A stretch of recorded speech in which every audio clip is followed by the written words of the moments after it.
Assalamualaikum warahmatullahi wabarakatuh. Kembali lagi di channel Nasihat Kehidupan Misteri. Pada video kali ini saya akan membahas tentang harta warisan Soekarno akan segera dibagikan. Harta amanah Nusantara. Sejarah harta amanah ini sebenarnya tidak terlalu rumit untuk dikaji, karena apa yang telah dilakukan Soekarno adalah merupakan pekerjaan meneruskan tugas leluhur dan nenek moyang Nusantara. Sebelum membahas lebih jauh, mari kita merubah konsep harta amanah Soekarno menjadi harta amanah Nusantara, karena Soekarno sendiri tidak pernah mengatakan bahwa aset raja-raja Nusantara ini adalah bukan atas nama beliau pribadi.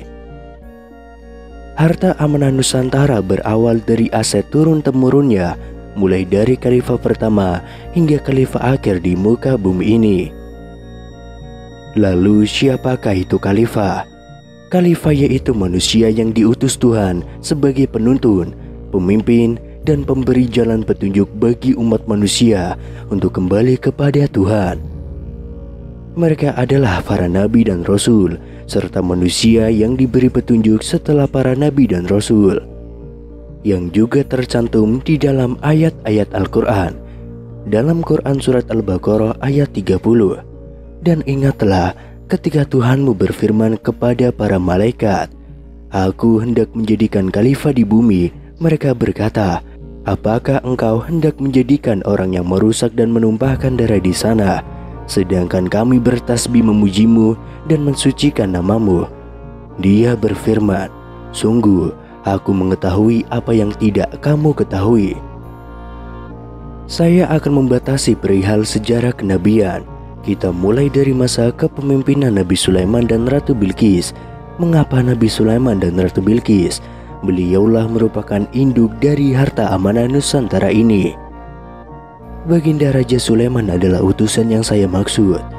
Harta bumi yang dititipkan Tuhan kepada makhluknya sebagai khalifah di muka bumi ini berawal dari sejarah kepemimpinan Nabi Sulaiman alaihissalam dan kekayaan Ratu Bilqis.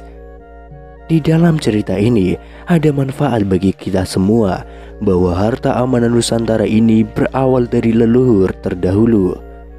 Apa yang menjadi bukti bahwa harta amanah Nusantara tersebut terkait dengan kekayaan Ratu Bilqis dan Raja Sulaiman? Berawal dari menyatunya kekuasaan dan kekayaan harta bumi dan harta langit dari Ratu Bilqis dengan kekuatan spiritual dan kepemimpinan Nabi Sulaiman alaihissalam. Mari kita uraikan sejarah kekayaan Ratu Bilqis, kekuasaan, dan kepemimpinan Nabi Sulaiman dalam menguasai dan mengelola aset harta amanah ini.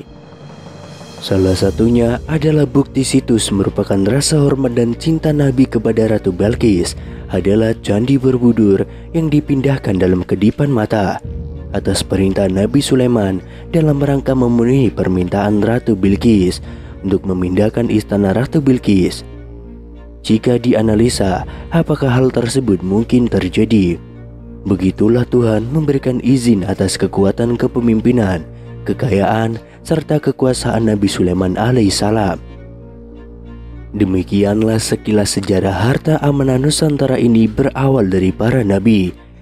Kisah kekayaan dan kekuasaan Nabi Sulaiman dan Ratu Bilqis tercantum dalam Quran Surat An-Naml ayat 10-44 dan Quran Surat Saba, surat yang menjelaskan tentang negeri Saba dengan berbagai macam karunia dari Allah berupa kemewahan dan tanah yang subur, sehingga rakyat yang menempati negeri Saba bisa hidup dengan makmur dan aman.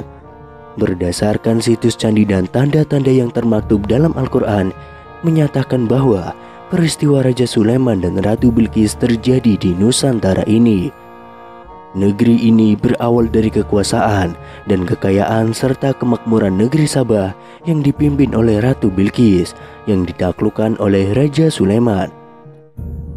Harta amanah Nusantara dipengaruhi oleh dua kepemimpinan besar dan berpengaruh, yaitu kepemimpinan Ratu Bilqis dan Baginda Nabi Sulaiman. Siapa dan apakah kekuasaan dan kekayaan Ratu Bilqis serta Nabi Sulaiman yang memberi pengaruh besar bagi kekayaan harta Nusantara? Ratu Balkis memiliki kekayaan dan kekuasaan yang tiada tara. Kekayaannya serta kemakmuran yang dipimpin Ratu Bilqis membuat Ratu Balkis menjadi pemimpin yang sombong di negeri Saba yang makmur dan subur. Dengan kemampuan dan kepemimpinan serta kewibawaan Raja Sulaiman atas anugerah Tuhan, maka Raja Sulaiman dapat menaklukkan kekuatan dan kekuasaan Ratu Balkis, hingga dari menyembah matahari menuju ketundukan penyerahan diri kepada ajaran dari Sang Tuhan. Hingga pada akhirnya menikahlah Raja Sulaiman dan Ratu Bilqis, kemudian menjadikan dua kekuatan ini menjadi kekuatan dan penyatuan harta kekayaan dan kemakmuran negeri Nusantara.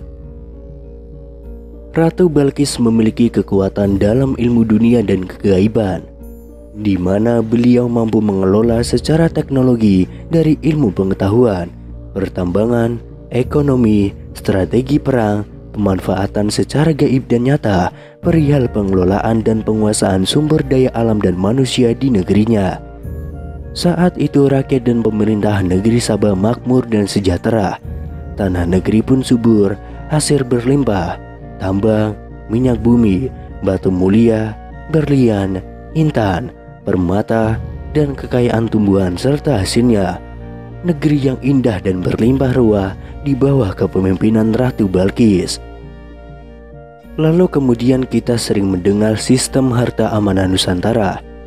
Apakah itu sistem harta amanah Nusantara? Kita sering mendengar kalimat harta amanah Soekarno. Harta amanah ini adalah sistem pengelolaan yang dilakukan oleh Soekarno terhadap aset para raja Nusantara terdahulu, terutama aset terbesar dunia yang dikuasai oleh Paku Buwono X saat zaman penjajahan Belanda dahulu. Adapun aset amanah Soekarno sebagai generasi penerus Paku Buwono X terdiri dari harta amanah Nusantara. Aset amanah yang dikelola oleh Insinyur Soekarno meliputi struktur bagian yang terdiri dari pemilik atau owner. Kepemilikan atas aset amanah Nusantara dimiliki tunggal oleh atas nama bangsa Indonesia yang diwakilkan oleh Wakil Tuhan yang merupakan penerus dari generasi Nabi Sulaiman. Pemilik atau owner tidak memegang tapi menguasai surat, barang, saham dari aset amanah, tapi memiliki kewenangan khusus sebagai pemilik, mewakili rakyat Indonesia untuk menarik atau mengunci semua aset dari para holder, melakukan transaksi, eksekusi pencairan, pemanfaatan dan pemutusan kebijakan keuangan internasional dan nasional, pengawasan dan pendisiplinan, serta menghentikan kegiatan terkait dengan penyalahgunaan aset amanah.